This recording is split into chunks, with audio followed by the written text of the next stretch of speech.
compartirles el día de hoy. Quiero darles un poquito de antecedente con respecto a qué es lo que yo hago y lo que hacemos en el instituto. La línea con la que nosotros intervenimos en todos los contextos donde lo hacemos es una línea 100% secular, es decir, una línea 100% no religiosa, vamos a definir secular de esa manera, ¿no? Digamos, eso no quiere decir, esto lo vamos a platicar ahorita, eso no quiere decir que no reconozcamos o que no honremos los orígenes o el lugar donde está mejor estudiado este tipo de prácticas, que pues evidentemente es el budismo, ¿no? Simplemente quiere decir que nuestra visión implica, número uno, poder tener un nivel de accesibilidad lo más grande que se pueda, y ya me parece que la secularidad abona en ese sentido. Y por el otro lado también, digamos, plantear el argumento de que no hay nada particularmente budista en la atención plena, en el mindfulness. En otras palabras, a mí me gusta mucho plantear ese argumento, que la atención plena es una cualidad humana básica y por lo tanto no es propiedad de los budistas, ni de los cristianos, ni de nadie. Y digo, no, por supuesto, yo no tengo nada en contra del budismo. Yo tengo más de 15 años practicando meditación budista, muchos de mis maestros son budistas, pero simplemente es contextualizar qué es lo que nosotros hacemos, y la trinchera desde la que yo me desarrollo es una trinchera pues 100% de investigación y desde el punto de vista de la psicología. Entonces, pues bueno, eso es como un contexto así muy general para empezar. Me voy a estar volteando, les pido una disculpa para ver en qué diapositiva estoy. Entonces les voy a exponer más o menos 45 minutos, me voy a ir relativamente rápido porque traigo bastante información y espero que esa información pues estimule la formulación de preguntas, ¿no? Entonces, pues bueno, es indudable, pues esto creo que todos lo sabemos aquí, que la popularidad de mindfulness o de atención plena se ha incrementado pues de manera exponencial en los últimos años. Yo diría, hasta donde alcanzo a ver, que aquí en México, por lo menos en los últimos 3 o 4 años, la popularidad se ha incrementado dramáticamente, y esto mismo ha sucedido en Estados Unidos y en Europa, yo diría por lo menos en los últimos 8 o 10 años, ¿no? Yo no creo, como algunas otras personas pueden llegar a plantear, que la popularización sea necesariamente algo bueno o malo. Digamos, creer en estos extremos, estas visiones absolutas de que es bueno o malo, no es tanto la manera como yo veo las cosas. Yo creo que tiene aspectos positivos y aspectos negativos. Seguramente muchos de ustedes no estarían aquí si no fuera por esta popularización. Ese es un aspecto positivo. Y evidentemente pues hay muchas críticas también que se han hecho a esta sobrepopularización, ¿no? Algunas de las cuales las vamos a ir platicando, ¿no? Entonces, digamos, la noción aquí es que la popularidad de mindfulness va a seguir creciendo. Esta es la visión que yo tengo, va a seguir creciendo, y va a llegar un momento en donde este crecimiento, ahorita se los voy a explicar, se va a detener, y es posible que se eche un poquito para atrás. Ahorita les voy a explicar por qué creo yo que va a pasar eso, ¿no? Pues bueno, la popularidad, seguramente saben que esta es la portada de la revista Time de febrero del año pasado. Esto salió en noviembre también del año pasado, el Scientific American. De hecho ya está la versión en español, el otro día me la pasaron. Si quieren comprar o conseguir la revista, no sé si sea el mismo mes, no sé si sea noviembre también, pero ya está en español, ¿no? Entonces, bueno, esos son reflejos de, sobre todo, cómo en Estados Unidos se ha dado en la cultura popular el crecimiento de mindfulness, ¿no? Incluso, por ejemplo, hay un show muy conocido en Estados Unidos que se llama 60 Minutos, que es como el que teníamos aquí hace muchos años, para los que tengan cierta edad se acordarán, y que bueno, es increíblemente popular, y hace cosa de mes y medio pues hicieron un programa completo, una buena parte del programa dedicado al tema de mindfulness, ¿no?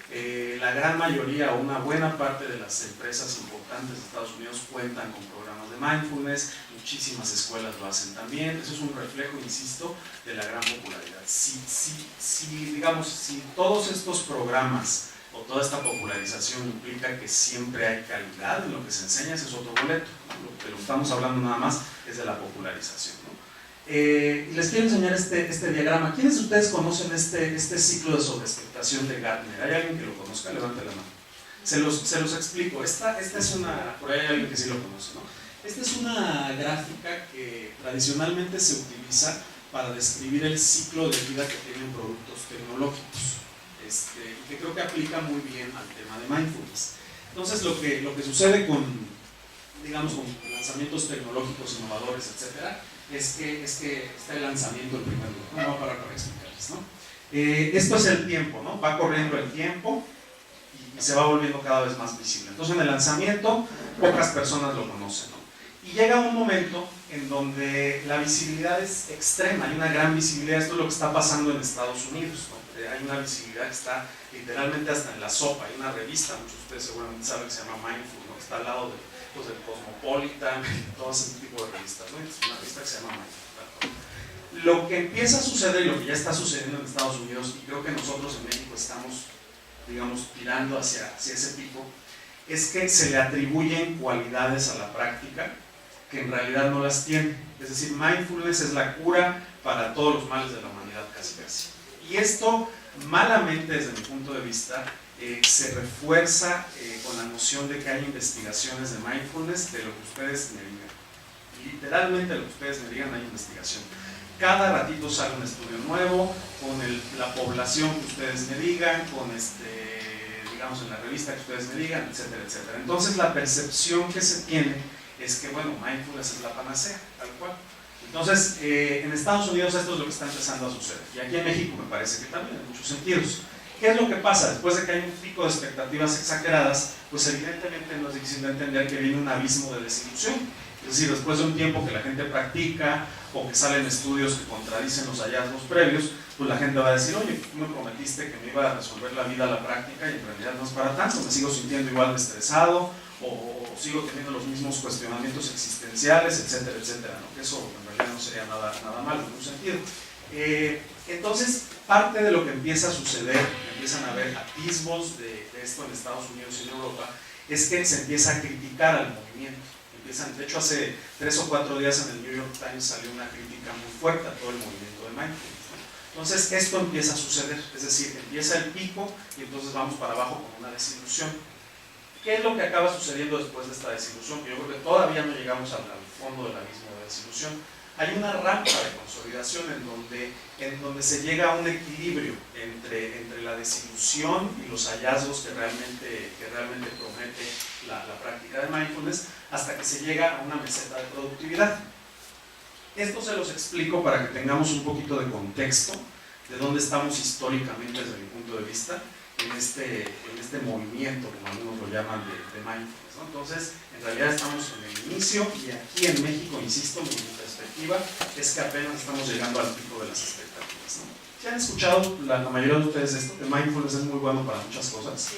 Claro, es algo que todos lo sabemos. Y no estoy diciendo que no sea bueno, por supuesto que es bueno, ¿no? Pero hay que saber para qué es bueno y en qué momentos es bueno, etc. Entonces, bueno, hay que tomar en cuenta esto para tener un contexto, ¿no? Entonces, habiendo dicho eso, parte de lo que sucede con la sobrepopularización de mindfulness es que el concepto tiende a sobresimplificarse. Y esto todos lo hemos escuchado. Creemos que mindfulness, a lo mejor, por ejemplo, es nada más estar en el momento presente. Esta probablemente sea la definición coloquial más conocida de todas. ¿Qué es mindfulness o qué es atención plena? Pues es estar en el momento presente, ¿no? Es disfrutar más de las cosas, es estar en fin, en el momento presente, ¿no? ¿Por qué pongo un perro, entre comillas, ahí, ¿no? esa diapositiva? ¿Quiénes tienen perro aquí o gato? Levanten la mano. Muchos de ustedes, ¿no? La gran mayoría. ¿Se han dado cuenta que los perros y los gatos también están en el momento presente? Es imposible ver a un perro, digamos, a lo mejor perros exageradamente domesticados, sí, pero un perro o un gato que no estén en el momento presente. Están totalmente atentos todo el tiempo. Y yo diría que nosotros, cuando practicamos mindfulness, no solamente estamos tratando de desarrollar esa conciencia canina, digamos, esa conciencia felina. Hay más que eso en el mindfulness. Entonces, mindfulness no nada más es estar en el momento presente. Es una condición necesaria, diría yo, pero no es suficiente. O sea, no solamente es estar en el momento presente, ¿no? Algunas otras personas dicen, bueno, mindfulness implica esta capacidad de observación, ¿no? De estar consciente de lo que está pasando. Incluso muchas personas cuando guían ejercicios de mindfulness pues lo hacen en esos términos, ¿no? Observa tu respiración, observa tus sensaciones corporales, etcétera, etcétera, ¿no? Esto también es parte de mindfulness, ¿no? ¿Y por qué pongo en el paréntesis catálogo? ¿Cuántos de nosotros no vemos un catálogo, ¿no? Que te llega el catálogo de lo que sea tu correo y empiezas a verlo y estás observando, pero tu mente a lo mejor está llena de deseo, ¿no? Decir, bueno, es que esto lo quiero comprar, esto está muy caro, o lo que a veces pasa, ¿no? Estamos viendo el catálogo y no deseas nada, pero le sigues pasando para ver si se te antoja algo. Ni siquiera hay un deseo, pero nada más estás pasando. Entonces, mindfulness sí es estar en el momento presente, sí es observar, pero hay una cualidad en la observación, no es observar nada más por observar, ¿no? Entonces, a mí me gusta mucho hablar, esto se lo he escuchado últimamente al doctor John Kabat-Zinn, hablar de mindfulness como una cualidad relacional, no tanto como poner atención al momento presente, etcétera, sino como una manera de relacionarnos con lo que sucede en nuestra vida. Y eso, desde mi punto de vista, apunta a que la práctica tiene una cualidad de actitud. Es decir, hay una forma en la que observamos, hay una forma en la que estamos en el momento presente. Evidentemente libre de deseo y aversión, idealmente, ¿no? Idealmente estaríamos viendo el catálogo y si se nos antoja algo, pues nos damos cuenta que se nos antoja y nos acordamos a eso, etcétera, etcétera, etcétera. Los perros, por ejemplo, no están libres de aversión y de apego, ¿verdad? De hecho, son el ejemplo más evidente de apego y aversión. Eso no existe. Entonces, bueno, hay algo diferente a simplemente estar presente y estar observando, ¿no? Y evidentemente, pues esta otra cualidad actitudinal de no juzgar, de no tratar de cambiar la experiencia presente a la que le estamos poniendo atención, sin filtros. ¿Y a qué me refiero con esto que está ahí de perseguir efectos? Perseguir efectos es una de las consecuencias negativas que yo alcanzo a ver de la sobrepopularización de mindfulness. Déjenme explicarles un poquito más. Muchas veces, yo diría la gran mayoría de las veces, la gente empieza a practicar mindfulness o empezamos a practicar mindfulness porque queremos conseguir un efecto. ¿A qué me refiero con esto? Queremos tener menos estrés, queremos que se nos quite el dolor de cabeza, ya vimos el nuevo estudio de imagen cerebral, entonces queremos que nuestro cerebro le den una afinadita para que cambie, y esa es la intención con la cual nos acercamos a la práctica, que por sí misma también podríamos argumentar que no tiene nada de malo. Sin embargo, en el momento de estar practicando mindfulness, idealmente la actitud tiene que ser de no perseguir ningún beneficio, y el beneficio mismo de la práctica es la posibilidad de estar presente. Entonces esto también es muy importante, y esto yo lo veo mucho en muchas personas que enseñan mindfulness, y a veces yo también lo he hecho y lo reconozco, como tratar de decir, bueno, esto es para conseguir un efecto, practica mindfulness para que se te quite el estrés, o practica mindfulness para X o Y efecto, ¿no? Entonces esto también es importante, y evidentemente esto nos muestra que mindfulness pues no nada más es poner atención al momento presente, hay muchísima complejidad, y esto es solamente una parte de la complejidad. No me quiero tardar más porque si no, no va a pasar todas las diapositivas. Hay un fragmento de Fernando Pessoa que me encontré el otro día que me gustó mucho. Bueno, y la dimensión ética, por supuesto, que es increíblemente importante. Uno de los argumentos prototípicos de cómo mindfulness puede no usarse de manera ética es lo que se hace en Estados Unidos en el ejército, ¿no? Que hay gentes que le enseñan a poner atención de esta forma a los soldados cuando están en guerra. Entonces el argumento de que esto no es ético pues va por el lado de decir, bueno, estás enseñando a la gente a matar mejor para que esté más presente, ¿no? Las personas que lo hacen en realidad creo que no lo hacen con esa intención, lo hacen con la intención de pues, aprender a manejar una carga de estrés muy alta en situaciones pues, evidentemente muy complicadas, ¿no? Pues bueno, la dimensión ética también es increíblemente importante. Entonces, Fernando Pessoa dice, yo no quiero el presente, yo lo que quiero es la realidad. Entonces, la práctica de mindfulness, desde mi punto de vista, nos ayuda a comprender mejor cómo funciona la realidad. Y para empezar, desde un punto de vista muy fundamental, cómo funciona la realidad de nuestra propia experiencia. Lo que sucede, si somos honestos con nosotros mismos, es que normalmente no nos damos cuenta del funcionamiento de nuestra mente, de nuestras emociones, de todo nuestro ser y cómo afecta en nuestra vida. Generalmente nosotros nos damos cuenta del efecto que tiene, nos damos cuenta cuando ya estamos estresados, cuando ya nos atoramos en una emoción negativa, cuando nos peleamos con alguien, pero no hemos desarrollado esta capacidad de darnos cuenta de cómo funciona nuestra mente y cuáles son las causas que nos llevan a esos efectos, digamos. Entonces, se las quise compartir, me la encontré hace un par de días y me gustó mucho. Entonces, bueno, importancia del contexto, ¿no? Porque aquí todo esto es contexto, ¿no? La cuestión es que mindfulness puede enseñarse desde mi punto de vista, desde una perspectiva absolutamente secular, ¿no? Y también se puede enseñar desde el budismo, se ha hecho por 2600 años, ¿no? Entonces, bueno, esta frase es una frase que si la leen no es difícil de entender, digamos, podemos comprenderla como una frase relacionada con mindfulness, ¿no? La vigilancia constante es el precio de la libertad. O sea, si estoy vigilante en mi mente, voy a poder estar libre, ¿no? ¿Alguien sabe de qué es este eslogan? De pura casualidad. ¿Alguien ya se lo sabe? ¿Nadie? No se alcanza a ver bien, es el eslogan de la Armada de Estados Unidos. Entonces, todo es contexto. Ahora seguramente puede quedar mucho más claro a qué se refiere, ¿no? Seguramente la Armada se refiere a que invadir países es el precio de la libertad o algo parecido, ¿no? Entonces, es muy importante el contexto desde mi punto de vista, dado el crecimiento de la popularidad de mindfulness. Voy a explicar un poquito más, ¿no? La psicología de la salud, que básicamente es mi trinchera, la educación y el entrenamiento a profesionales, ¿desde dónde debe ubicarse el mindfulness o la atención plena secular en términos de lo que se le ofrece al público? Yo diría, una de mis principales preocupaciones profesionales en este momento es eso. ¿Qué percepción va a tener el público en general de las personas que nos dedicamos a enseñar esto? Esto es crucial. Yo soy un partidario de que en contextos clínicos, en contextos educativos, etcétera, etcétera, probablemente no sea la mejor idea presentar esta enseñanza desde el budismo. No estoy siendo categórico ni absoluto, estoy diciendo que probablemente sea una buena idea.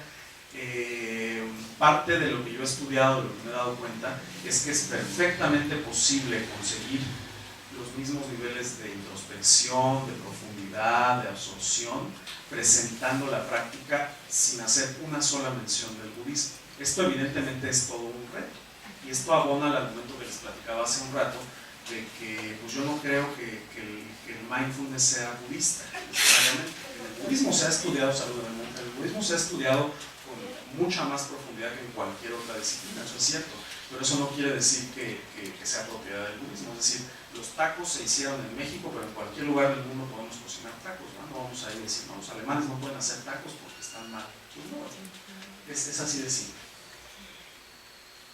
Este póster me lo encontré hace algunos meses, me lo encontré pegado, espero que no sea el póster, pegado en un póster en Coyoacán, en la calle, y evidentemente quité el teléfono, los datos, etc. Nada más como para tener una impresión digamos, del mensaje que comunica algo así. ¿Qué mensaje les comunica a ustedes esto? En una palabra así rápido. ¿Les gusta? ¿Irían a ese curso? ¿No irían?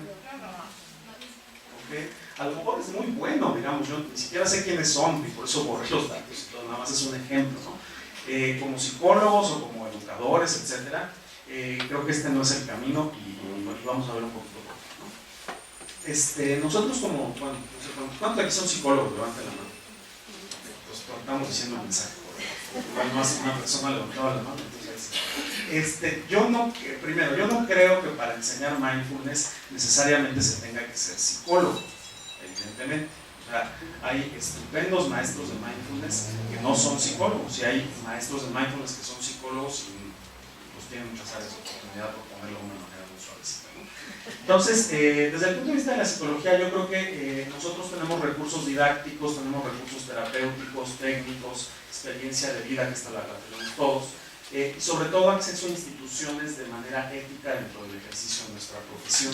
Esta es una ventaja que, digamos, diciéndolo así, a lo mejor los médicos, los psicólogos, tenemos sobre personas que quieren enseñar mindfulness pero que no tienen estas credenciales. Insisto, no tienes que ser psicólogo para enseñar mindfulness, simplemente contextualizar cómo podemos pararnos los que somos psicólogos aquí en ese sentido. Pero bueno, por supuesto que es necesario contar con credenciales adecuadas para enseñar mindfulness en el contexto de la psicología y en general también. Otra de las grandes pues desventajas que ha tenido esta sobrepopularización de mindfulness, pues es que aparentemente es muy sencillo empezar a enseñar, ¿no? Aparentemente es muy sencillo pues leer un libro, es muy sencillo ir a un retiro de fin de semana y de ahí dar el brinco a enseñarle a otras personas, ¿no? Y esto creo que no es difícil de entender, que tiene bastantes connotaciones éticas negativas, ¿no? El problema de esto, y no voy a meter a discutir en ese sentido, pues va más allá de lo personal, tiene que ver también con las condiciones del psicólogo, las condiciones de la profesionalización de cualquier técnica terapéutica, etcétera, etcétera, ¿no? Sin embargo, creo que es importante que haya una voz o que hayan voces que delimiten quién sí puede enseñar y quién no puede enseñar. Entonces, yo les invito a que se pongan por un momentito en el lugar de una persona que jamás ha escuchado hablar de mindfulness y se pone a buscar en el internet y se mete a una página o le pregunta a una persona. Esa persona no tiene forma de saber si su maestro o maestra de mindfulness le va a enseñar en realidad lo que quiere decir la práctica, o si le va a hacer bien o no le va a hacer bien. Entonces es nuestra responsabilidad como maestros o como gente que quiere enseñar mindfulness, digamos, delimitar muy claramente eso, ¿no? Para mí esto es crucial. Entonces, bueno, para mí atención plena secular correcta, es un concepto medio largo, tiene que ver, número uno, con conocimiento, y conocimiento desde el punto de vista de la primera persona. Estoy hablando de lo que decía Francisco Varela hace muchos años, ¿no? Que parte de lo que nosotros hacemos cuando practicamos meditación o cuando practicamos mindfulness es acceder a un conocimiento distinto a como estamos acostumbrados a hacerlo, ¿no? Normalmente en investigación y en la escuela nos han educado para pensar que el conocimiento está fuera de nosotros. O sea, yo me dedico a estudiar el termo, sus características, su temperatura, etcétera, etcétera, ¿no?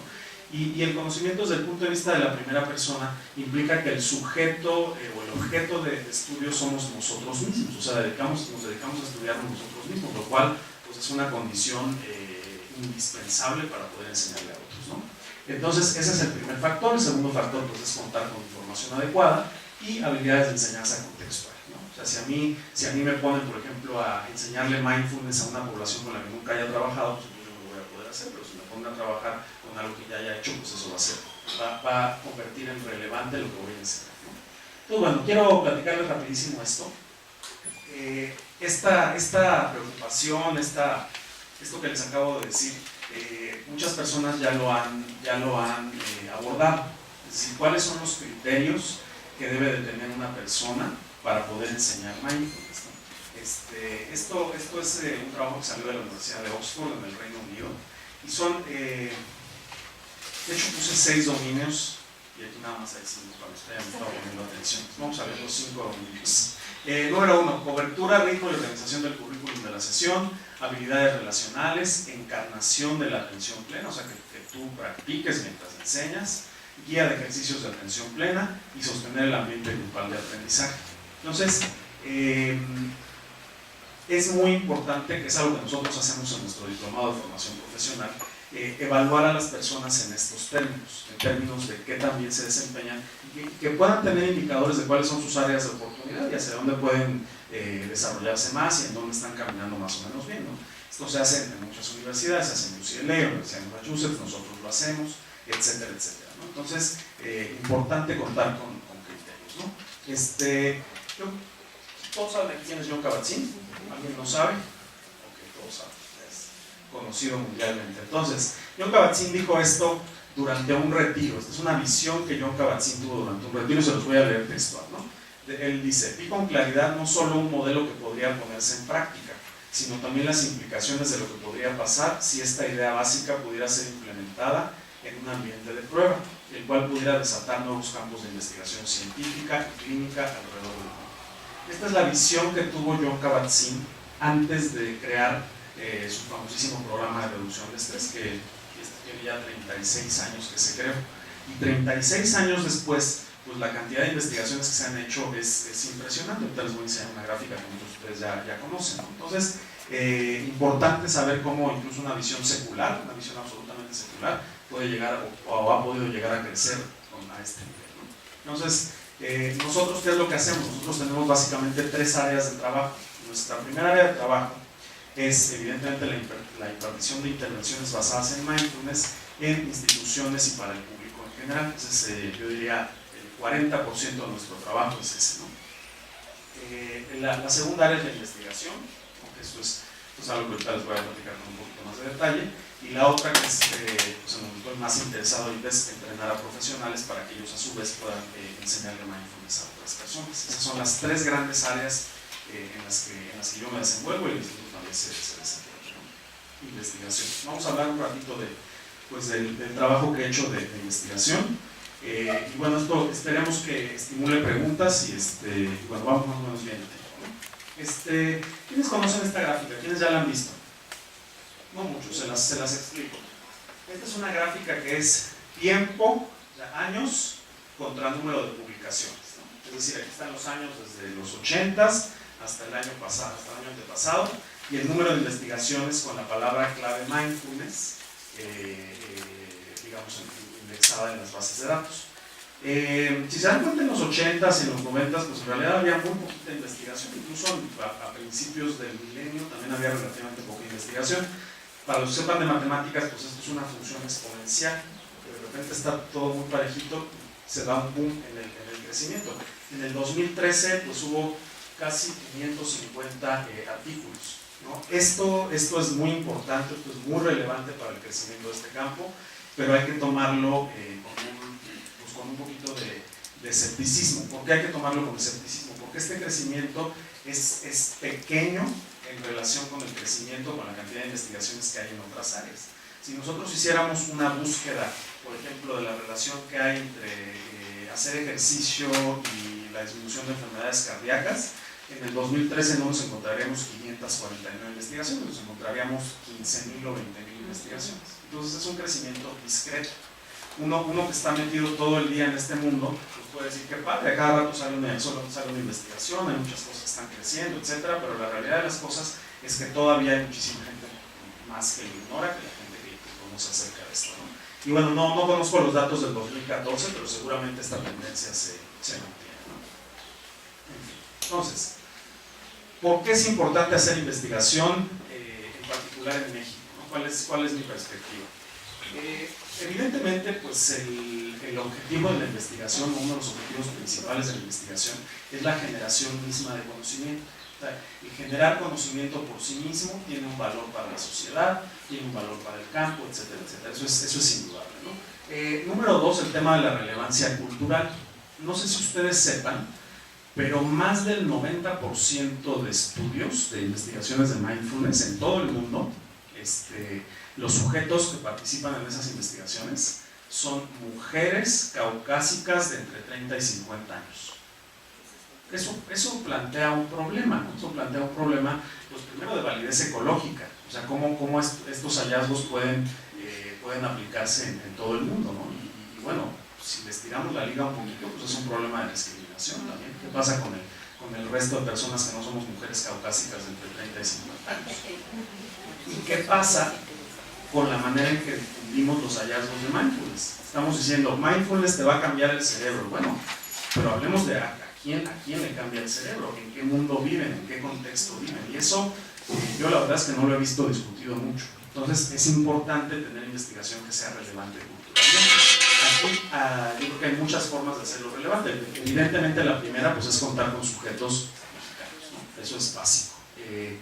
Y bueno, por otro lado, pues la cuota de género aquí está invertida, digamos, ¿no? Aquí necesitamos más hombres que sean sujetos de investigación. Entonces, bueno, y evidentemente, pues yo no veo otra manera en que este campo vaya a crecer si no es a través de la investigación, sobre todo si queremos que crezca hacia un lugar de institucionalización seria, digamos, de relevancia social importante, etcétera, etcétera, si no es a través de la investigación.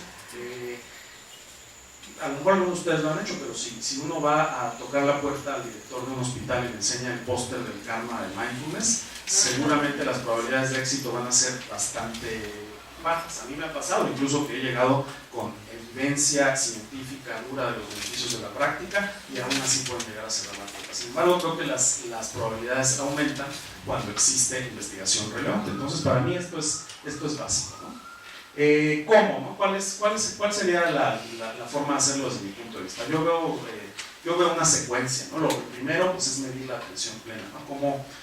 Si queremos hacer investigación en atención plena, pues tenemos que ver si hay cambios en esa variable, ¿no? Eso es para mí lo más básico de todo, ¿no? Evidentemente, como les decía, evaluar sus efectos en mexicanos y mexicanas y bueno, después ir hacia un mayor impacto social. Les voy a platicar un poquito de las investigaciones que yo he hecho para ponernos también en contexto, ¿no? Entonces, primeros pasos, medir la atención plena. Hay básicamente hay muchas escalas psicométricas de mindfulness. Las dos principales que se usan, pero con mayor frecuencia, es el MAS y el FFMQ, los cuales ya están validados para la población mexicana. Entonces, esto es una buena noticia y esto cualquier persona lo puede usar. El fin de el fin de publicar la validación de un instrumento pues es eso, ¿no? Que la publicación esté disponible, que cualquier gente lo pueda utilizar, ya está publicado. La validación del FFmpeg ya está sometida a publicación también, en ambos casos con buenas propiedades psicométricas, con tamaños muestrales bastante sanos, de un tamaño bastante sano. Entonces ese es el primer paso. Lo que yo veo es eso, ¿no? Primer punto, si queremos ver el efecto que tiene mindfulness en los mexicanos, entonces ese primer paso lo podemos valorar, ¿no? Segundo paso, ¿no? Esta es parte de la investigación doctoral. El efecto del programa MBSR, que ustedes saben que es la intervención basada en mindfulness más conocida, más prestigiosa y más investigada por mucho, y lo seguirá haciendo por muchos años más, creo yo, en población mexicana. Entonces, el trabajo que yo hice fue medir los efectos de la práctica de mindfulness sobre el bienestar psicológico y el control ejecutivo en una muestra de trabajadores universitarios. ¿Qué fue lo que encontramos? Todas las líneas azules son los grupos controles y las líneas rojas son el grupo experimental. Los niveles de atención plena, esto es un hallazgo interesante, en los grupos controles tendieron a disminuir.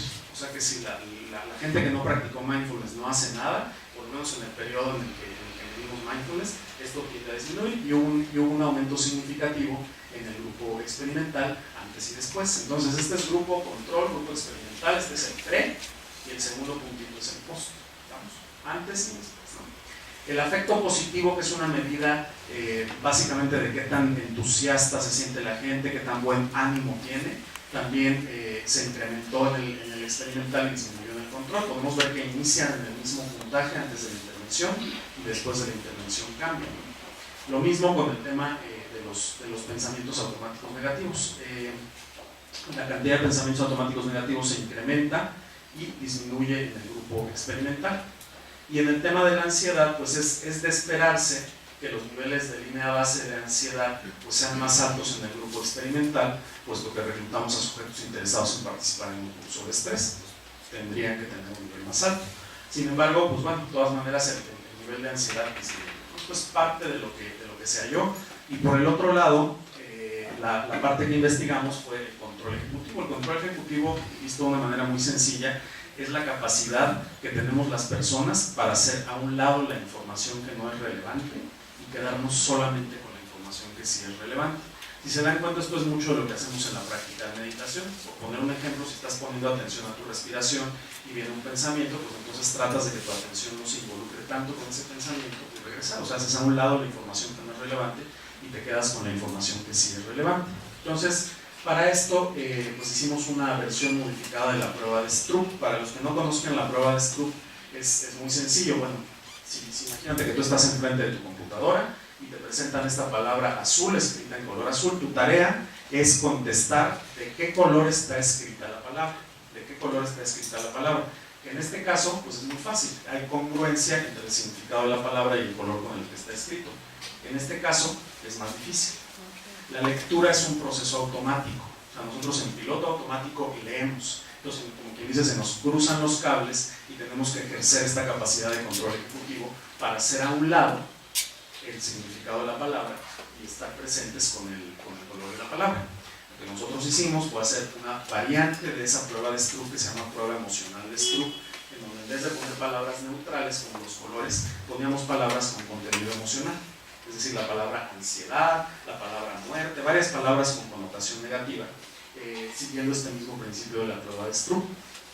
Lo que sucede cuando nos presentan una palabra con contenido emocional negativo es que nos hace más ruido todavía que si hubiera una palabra con contenido neutral. Si tú escuchas la palabra ansiedad, pues a lo mejor la asocias con los momentos de ansiedad que has tenido en tu vida, etc. Y te cuesta un poquito más de trabajo hacer a un lado esa información y regresar.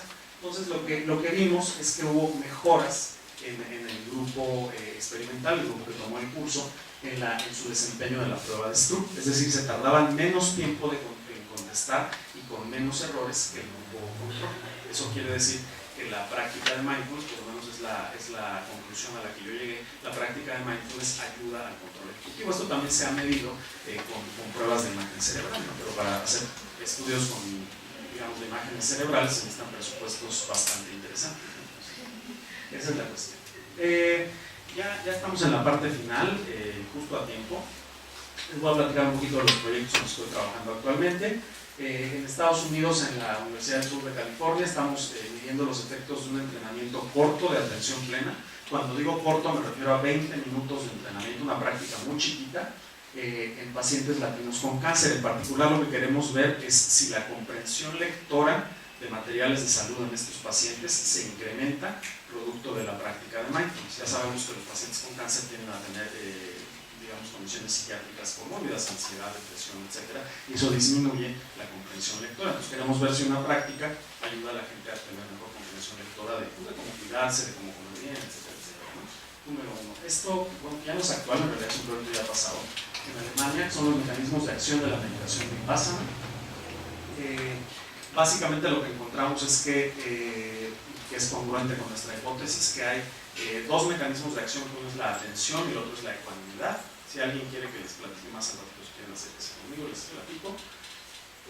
Y bueno, el proyecto actual que tenemos ahorita es el efecto del mismo programa MBSR en cuidadores de niños en el hospital infantil, que es un proyecto que ya está autorizado, ya está arrancando y eso es lo que estamos haciendo actualmente. Es un proyecto que va a acabar a finales del año que entra, a finales del 2016. ¿no? Y además proyectos a corto o mediano plazo, pues hay una cooperación con un centro de la Universidad de California en Berkeley para poder hacer una propuesta de políticas públicas en salud mental basadas en mindfulness, primero para migrantes mexicanos en Estados Unidos, y la idea a un plazo un poquito más largo es poder traer esa misma propuesta de políticas públicas aquí a México. Punto número uno. Punto número dos, este es el trabajo que voy a estar haciendo como investigador invitado en UCLA, es ver los efectos de la práctica de mindfulness en marcadores biológicos de inflamación. La inflamación, como ustedes saben, es una manifestación del sistema inmune, es una manera en que el sistema inmune tiene de manifestarse, y su expresión genética también, que esto hay una moda, hay una tendencia muy grande de investigar qué genes se prenden y qué genes se apagan producto de la práctica de mindfulness. Esto es lo que vamos a estar haciendo con migrantes mexicanos en Estados Unidos. Y por último, pues bueno, que esto es parte de un proyecto grande que tiene la universidad, multidisciplinario, en donde mindfulness es uno de los factores para ayudar a mejorar la calidad de vida de sobrevivientes de cáncer de mama, sobrevivientes jóvenes de menos de 40 años. Pues bueno, ese es el otro proyecto. Y por último, como siempre, pues agradecer a todas las organizaciones que me han apoyado y que me siguen apoyando. Y bueno, pues creo que le atinamos al tiempo. Gracias.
Antecedente con respecto a qué es lo que yo hago y lo que hacemos en el instituto. La línea con la que nosotros intervenimos en todos los contextos donde lo hacemos es una línea 100% secular, es decir, una línea 100% no religiosa, vamos a ver secular de esa manera, ¿no? Digamos, eso no quiere decir, esto lo vamos a platicar ahorita, eso no quiere decir que no reconozcamos o que no honremos los orígenes o el lugar donde está mejor estudiado este tipo de prácticas, que pues evidentemente es el budismo. Simplemente quiere decir que nuestra visión implica, número uno, poder tener un nivel de accesibilidad lo más grande que se pueda, y ya me parece que la secularidad abona en ese sentido. Y por el otro lado también, digamos, plantear el argumento de que no hay nada particularmente budista en la atención plena, en el mindfulness. En otras palabras, A mí me gusta mucho plantear ese argumento, que la atención plena es una cualidad humana básica y por lo tanto no es propiedad ni de los budistas, ni de los cristianos, ni de nadie. Y digo, no, por supuesto yo no tengo nada en contra del budismo, yo tengo más de 15 años practicando meditación budista, muchos de mis maestros son budistas, pero simplemente es contextualizar qué es lo que nosotros hacemos y la trinchera desde la que yo me desarrollo, que es una trinchera pues 100% de investigación y desde el punto de vista de la psicología. Entonces, pues bueno, eso es como un contexto así muy general para empezar. No voy a estar volteando, les pido una disculpa para ver en qué diapositiva estoy. Entonces les voy a exponer más o menos 45 minutos, me voy a ir relativamente rápido porque traigo bastante información y espero que esa información pues estimule la formulación de preguntas, ¿no? Entonces, pues bueno, es indudable, pues esto creo que todos lo sabemos aquí, que la popularidad de mindfulness o de atención plena se ha incrementado pues de manera exponencial en los últimos años. Yo diría, hasta donde alcanzo a ver, que aquí en México, por lo menos en los últimos 3 o 4 años, la popularidad se ha incrementado dramáticamente. Y esto mismo ha sucedido en Estados Unidos y en Europa, yo diría por lo menos en los últimos 8 o 10 años, ¿no? Yo no creo, como algunas otras personas pueden llegar a plantear, que la popularización sea necesariamente algo bueno o malo. Digamos, creer en estos extremos, estas visiones absolutas de que es bueno o malo, no es tanto la manera como yo veo las cosas. Yo creo que tiene aspectos positivos y aspectos negativos. Seguramente muchos de ustedes no estarían aquí si no fuera por esta popularización. Ese es un aspecto positivo. Y evidentemente pues hay muchas críticas también que se han hecho a esta sobrepopularización, ¿no? Algunas de las cuales las vamos a ir platicando, ¿no? Entonces, digamos, la noción aquí es que la popularidad de mindfulness va a seguir creciendo. Esta es la visión que yo tengo, va a seguir creciendo y va a llegar un momento en donde este crecimiento, ahorita se los voy a explicar, se va a detener y es posible que se eche un poquito para atrás. Ahorita les voy a explicar por qué creo yo que va a pasar eso, ¿no? Pues bueno, la popularidad, seguramente saben que esta es la portada de la revista Time de febrero del año pasado. Esto salió en noviembre también del año pasado, el Scientific American. De hecho ya está la versión en español, el otro día me la pasaron. Si quieren comprar o conseguir la revista, no sé si sea el mismo mes, no sé si sea noviembre también, pero ya está en español, ¿no? Entonces, bueno, esos son reflejos de, sobre todo, cómo en Estados Unidos se ha dado en la cultura popular el crecimiento de mindfulness, ¿no? Incluso, por ejemplo, hay un show muy conocido en Estados Unidos que se llama 60 Minutos, que es como el que teníamos aquí hace muchos años, para los que tengan cierta edad se acordarán, y que bueno, es increíblemente popular, y hace cosa de mes y medio pues hicieron un programa completo, una buena parte del programa dedicado al tema de mindfulness, ¿no? La gran mayoría o una buena parte de las empresas importantes de Estados Unidos cuentan con programas de mindfulness, muchísimas escuelas lo hacen también. Eso es un reflejo, insisto, de la gran popularidad. Digamos, si todos estos programas o toda esta popularización implica que siempre hay calidad en lo que se enseña, ese es otro boleto, ¿no? Lo que estamos hablando nada más es de la popularización, ¿no? Les quiero enseñar este diagrama. ¿Quiénes de ustedes conocen este ciclo de sobreexpectación de Gartner? ¿Hay alguien que lo conozca? Levante la mano. Se los explico. Esta es una, por ahí hay alguien que sí lo conoce, ¿no? Esta es una gráfica que tradicionalmente se utiliza para describir el ciclo de vida que tienen productos tecnológicos, que creo que aplica muy bien al tema de mindfulness. Entonces, lo que sucede con, digamos, con lanzamientos tecnológicos innovadores, etcétera, es que está el lanzamiento el primer lugar. No va a parar para explicarles, ¿no? Esto es el tiempo, ¿no? Va corriendo el tiempo y se va volviendo cada vez más visible. Entonces, en el lanzamiento, pocas personas lo conocen, ¿no? Y llega un momento en donde la visibilidad es extrema, hay una gran visibilidad. Esto es lo que está pasando en Estados Unidos, ¿no? Hay una visibilidad que está literalmente hasta en la sopa. Hay una revista, muchos de ustedes seguramente saben, que se llama Mindful, ¿no? Está al lado del Cosmopolitan, todo ese tipo de revistas, ¿no? Es una revista que se llama Mindful. Lo que empieza a suceder y lo que ya está sucediendo en Estados Unidos, y creo que nosotros en México estamos, digamos, tirando hacia ese tipo, es que se le atribuyen cualidades a la práctica que en realidad no las tiene. Es decir, mindfulness es la cura para todos los males de la humanidad, casi. Y esto, malamente desde mi punto de vista, se refuerza con la noción de que hay investigaciones de mindfulness de lo que ustedes me digan. Literalmente lo que ustedes me digan, hay investigación. Cada ratito sale un estudio nuevo, con la población que ustedes me digan, con digamos, en la revista que ustedes me digan, etcétera, etcétera. Entonces la percepción que se tiene es que, bueno, mindfulness es la panacea, tal cual. Entonces, en Estados Unidos esto es lo que está empezando a suceder, y aquí en México me parece que también, en muchos sentidos. ¿Qué es lo que pasa? Después de que hay un pico de expectativas exageradas, pues evidentemente no es difícil de entender que viene un abismo de desilusión. Es decir, después de un tiempo que la gente practica o que salen estudios que contradicen los hallazgos previos, pues la gente va a decir, oye, tú me prometiste que me iba a resolver la vida a la práctica y en realidad no es para tanto, me sigo sintiendo igual de estresado o sigo teniendo los mismos cuestionamientos existenciales, etcétera, etcétera, ¿no? Que eso en realidad no sería nada malo en ningún sentido. Entonces, parte de lo que empieza a suceder, empiezan a haber atisbos de esto en Estados Unidos y en Europa, es que se empieza a criticar al movimiento.